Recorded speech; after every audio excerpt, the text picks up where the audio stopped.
Quand je me souviens de vous pendant la guerre, de cette période de notre vie où nous étions jeunes, vous étiez d'une espèce de courage à la fois raisonnable, raisonné et fou.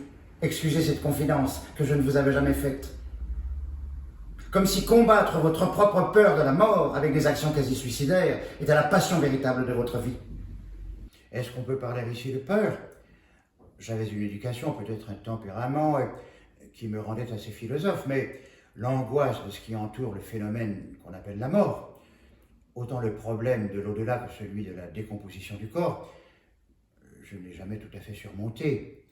Mais la mort n'en demeure pas moins un problème de la jeunesse.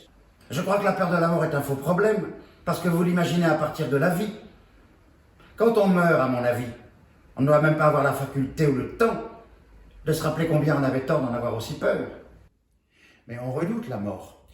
Si on arrive à surmonter cette crainte de la façon que vous venez de le dire, en effet, on s'aperçoit que ça doit être rien du tout.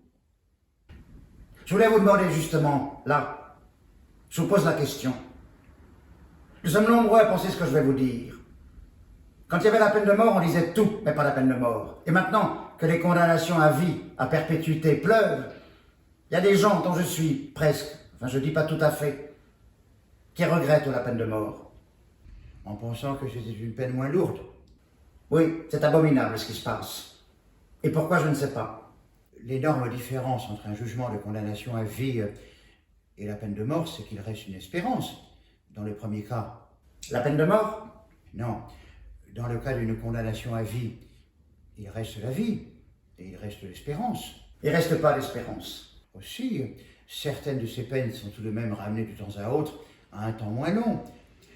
Lorsque certaines grâces me sont demandées, j'observe par exemple que pour quelqu'un qui a 20 ans, on me demande un an, 6 mois, je dis mais on le fait ou on ne le fait pas? Et on me dit non, le seul fait qu'il y ait une réduction montre que l'espérance reste. Comment? J'ai pas compris. Pour quelqu'un qui a 20 ans? 20 ans de prison. Oui, ah, pardon, oui.